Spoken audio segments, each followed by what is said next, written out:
1000 ஆண்டுகளை கடந்து காலத்தின் பெரும் புயல்களையும் இயற்கையின் அத்தனை சீற்றங்களையும் வென்று வானோங்கிச் செம்மாந்து நிக்கிறது ஒரு பெருமிதம்.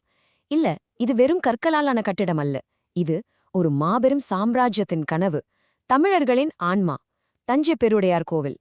ஆனால் இந்த பிரம்மாண்டத்தை நாம் காணும் ஒவ்வொரு கணமும் ஒரு கேள்வி நம்முள் தவிர்க்க முடியாமல் எழுகிறது. 1000 ஆண்டுகளுக்கு முன்பு எந்த ஒரு நவீன தொழில்நுட்பமும் இல்லாத காலத்தில், சுற்றிலும் மணல் மட்டுமே நிறைந்த ஒரு நிலத்தில் முழுக்க முழுக்க கருங்கற்களாலான இவ்வளவு பெரிய ஒரு ஆலயத்தை மனிதர்களால் எழுப்பியிருக்க முடியுமா? இது வேற்றுக்கிரகவாசிகளின் செயலா அல்லது நாம் அறியாத ஏதோ அமானுஷிய சக்தியின் வேலையா? இந்த மர்மம்தான் பல நூற்றாண்டுகளாக உலகை ஆச்சரியத்தில் உறைய வைத்திருக்கிறது. ஆனால் இந்த அமானுஷ்ய கற்பனைகளுக்கு பின்னால் வரலாற்றின் பக்கங்களில் மறைந்திருந்த ஒரு மாபெரும் மனிதனின் பெருங்கனவு உறங்கிக் கொண்டிருக்கிறது. வாருங்கள், அந்த கனவின் தொடக்கத்திற்குச் செல்வோம். 1886ஆம் ஆண்டு வரை இந்த கோவிலை கட்டியது யார் என்ற கேள்விக்கு திட்டவட்டமான பதில் இல்லை. ஆனால் ஹூல்ஷ் என்ற ஜெர்மானிய தொல்பொருள் ஆய்வாளர் கோவிலின் கல்வெட்டுகளை படித்து அதன் ரகசியத்தை உலகுக்கு வெளிப்படுத்தியபோது சரித்திரமே ஒரு கணம் திகைத்து நின்றது. ஆம், இதனை கட்டியது கற்பனை கதாபாத்திரங்கள் அல்ல. தமிழின் பெருமையை கடல் கடந்து கொண்டு சென்ற மாமன்னன் ராஜராஜ சோழன்.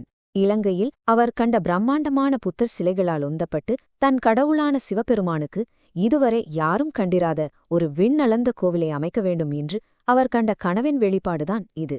ஒரு கனவு காண்பது எளிது. ஆனால் சாத்தியமே இல்லாதது போல் தோன்றும் ஒரு கனவை சரித்திரமாக்குவது, அதுதான் உண்மையான சவால். குஞ்சரமல்லன் ராஜராஜ பெருந்தச்சன் என்ற தலைமை சிற்பியின் கீழ் ஒரு மகத்தான திட்டம் உருவானது. செங்கல், மரம், சுண்ணக்கல் என எதுவும் பயன்படுத்தப்படாது. கோவில் முழுவதும் கருங்கற்களால் மட்டுமே கட்டப்பட வேண்டும். 240 மீட்டர் நீளம், 120 மீட்டர் அகலம், காலத்தை வென்று இருக்கக்கூடிய ஒரு அஸ்திவாரம். இதுதான் திட்டம்.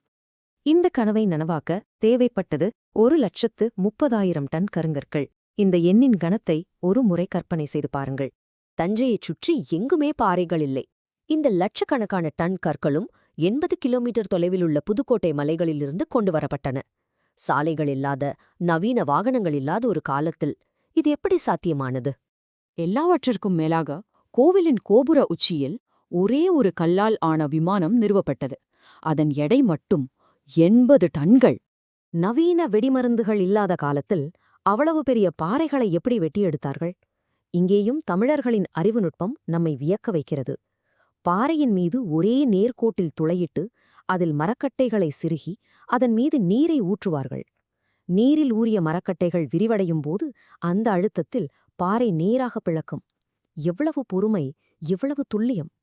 இந்த கோவிலின் ஒவ்வொரு கல்லும் ஒரு தீர்க்கப்படாத மர்மத்தையும் ஒரு பொறியியல் அதிசயத்தையும் தனக்குள் பொதிந்து வைத்துள்ளது. அந்த 80 டன் எடையுள்ள ஒற்றைக் கல்லை 216 அடி உயரத்திற்கு எப்படி தூக்கினார்கள்? இது இன்றும் விடை தெரியா புதிர். அருகிலுள்ள சாரப்பள்ளம் என்ற கிராமத்திலிருந்து பல மைல் நீளத்திற்கு ஒரு மண் சாய்வு பாதையை அமைத்து அதன் வழியே யானைகள் மூலம் இழுத்துச் சென்றிருக்கலாம் என்பது ஒரு கோட்பாடு. அல்லது கோவிலை சுற்றிலும் மணலை கொட்டி அதன் மீது ஏற்றியிருக்கலாம் என்பது மற்றொரு கோட்பாடு. உண்மை ராஜராஜ சோழனுக்கு மட்டுமே தெரியும். இந்த கோவில் இதுவரை 6 பெரிய நிலநடுக்கங்களை சந்தித்துள்ளது. ஆனால் ஒரு சிறு சேதாரம் கூட ஏற்படவில்லை. எப்படி? இதன் அஸ்திவாரம் தஞ்சாவூர் தலையாட்டி பொம்மையைப் போல பூமிக்கு அடியில் ஒரு புவியீர்ப்பு மையத்துடன் கட்டப்பட்டுள்ளது.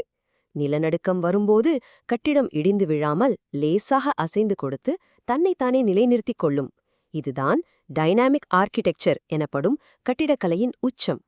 இப்போது இந்த கோவிலின் ஆழமான ரகசியத்தை கேளுங்கள். இதன் அளவுகள் வெறும் எண்கள் அல்ல. அவை தமிழ்மொழியின் வடிவம். சிவலிங்கத்தின் உயரம் 12 அடி, தமிழிலுள்ள 12 உயிரெழுத்துக்களைப் போல. பீடத்தின் உயரம் 18 அடி, 18 மெய்யெழுத்துக்களைப் போல. கோபுரத்தின் உயரம் 216 அடி, 216 உயிர்மெய் எழுத்துக்கள்.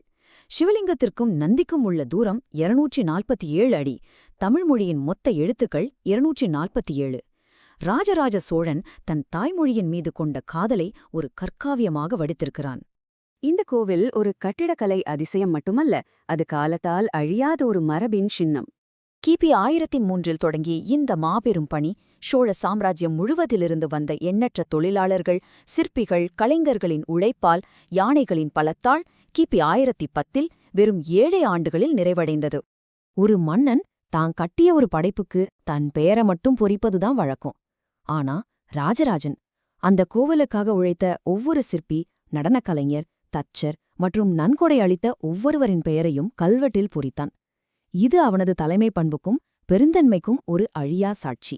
ஆகவே அடுத்த முறை நீங்கள் தஞ்சை பெரிய கோவிலுக்குச் சென்றால் நினைவில் கொள்ளுங்கள், நீங்கள் காண்பது வெறும் ஒரு கோவிலை அல்ல, ஓர் இனத்தின் ஆன்மாவை, தமிழனின் 1000 ஆண்டுகால பெருமிதத்தை. இந்த வரலாற்று பயணம் பிடிச்சிருந்தா லைக் பண்ணி, ஷேர் பண்ணி, சப்ஸ்கிரைப் பண்ணுங்க நண்பர்களே.